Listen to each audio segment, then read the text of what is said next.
जाग्रा जेन' बिटिसिखौ बासायनो हायो आरो बेवहाय थानाय बिभिन्न जाति भाषा धर्मनि मानसिखौबो जेन' जोङो रैखा होनायजों लोगोसे जोङो मोनसे खुंथाय खुंलांनो हायो।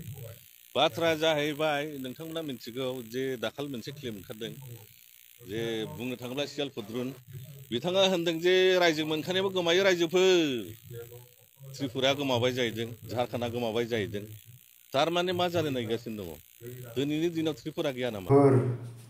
नोंथांमोनाथ' भिडिअखौ नुनानै मिथिखाबायानो नङा होनबा?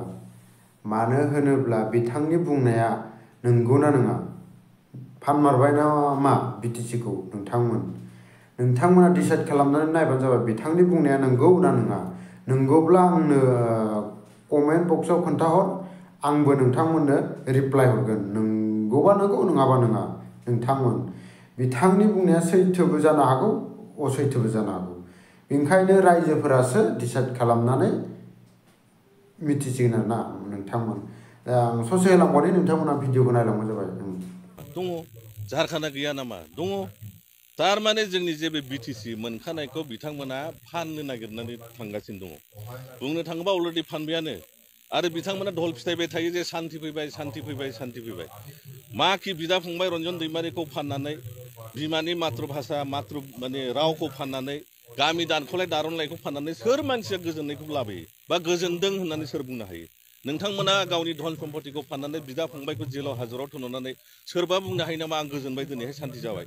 थारमाने मा जानानै दं जोंनि परिस्थितियाव दा बिटिसि एलेकायाव खुनु गोजोननाय गैया सान्थि गैया। बुंनो थाङोब्ला जुजाइनि अरबादि मोनसे दोहो दोहो खामगासिनो दङ। बे सानसे समाव गिदिर अर जोंगोन। बुंनो थाङोब्ला बारहुंखा बारनायनि सिगां मोनसे साइक्लन फैनायनि सिगां मोनसे निजोम बोथोर जायो। दा बे बोथोरासो जानानै दङ। बिटिसिनि खुनु बासिन्दा कुनु आधार कास्ट कुनु ट्राइबेल रावबो गोजोननाय गैया। बुंनो थाङोब्ला नोंथांमोना बिटिसिया जुदि थायाबा स्क्रेप जायोबा आं दाखालिबो मोनसे खोथा होनदों जे 6 सिडुलावहाय मोननै स्टेटास मोना बिएससियाबो काउन्सिल बिटिसियाबो काउन्सिल बिटिआरआबो काउन्सिल।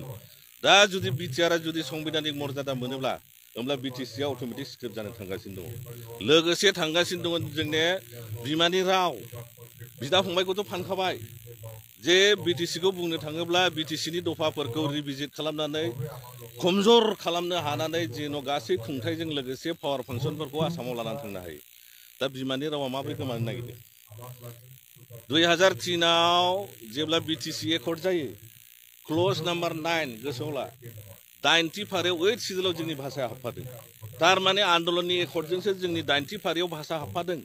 जुदि बिटिसिया स्क्रेप जायोबा मा नोङो 90 फारियाव हाबनाय 8 सिडुल भाषाखौ बोरै लाखिगोन नोंथांमोना?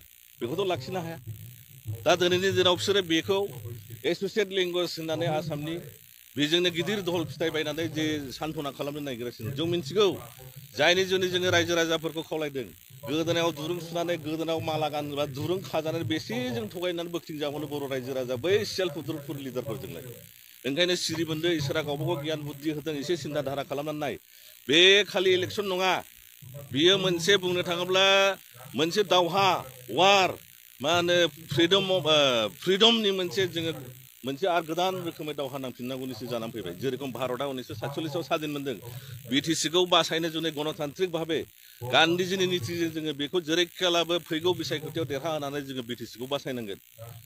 लोगोसे बिसोरो मा खालामदों जे बिएलटिनि जे 2003आव जेसेबांनाखि बिएलटिनि वर्कारफोर दङ जेनेरेल एमनेस्टि होननायजोंहाय बिथांमोनखौ दिनैहाय उदां अख्राङाव लाबोनायजों लोगोसे बिटिसिखौ बिसोरो 20 बोसोर सालायबाय 15 बोसोर सालायबोबाय। थारमाने गासैखौबो भलाय फुस्लाय खालामजोबनानै जोंखौ आसाम रायजोआव दास दासि जेन' खानानै गोदोनाव खानानै जेन' जोंखौ खुंथाय खुंफिननो हायो। बिटिसि एकर्डआव दंमोन नोंथांमोना मिथिगौ ना मिथिया? 10% सालाना आसामनि जे बाजेट जायो एसेम्ब्लियाव हमना लादो 2 लाख करोड़ बिनि 10%खौ बिटिसिआव होनांगौ होननाय लिरनाय दङ 2003आव। होमब्ला बेसेबां जायो? 20,000 करोड़ जायो बोसोराव। बे 20,000 करोड़जों जोङो बिटिसि मोनब्रै मोनबा डिस्ट्रिक्टखौ सालायनो हायोमोन नङा होमबा? दानि बिटिआर एकर्डआव फाइनान्सियेल मा हरगोन बाजेट लिरनाय दङ नामा? गैया। होमब्ला जोङो दास दासिफोर बादि आसाम सरकारनाव हेमन्तनाव जे सार जोंनो देग्लाय बोसोराव 100 हर 200 करोड़ हरनो बिबा बायनांगौनि लामा खालामदों ना खालामाखै दानि समाव? जायनि जुनै जोङो होनदों बिटिसिखौ जेरैखियालाबो बासायनांगोन। आरो आं मोनसे खोथा होनदों दाखालि बड'लेण्डखौ गोदोना सिमब्रिनानै दिल्लीयाव फबना गारबोबाय नङा होमबा? बिनि मानिया मा जादों?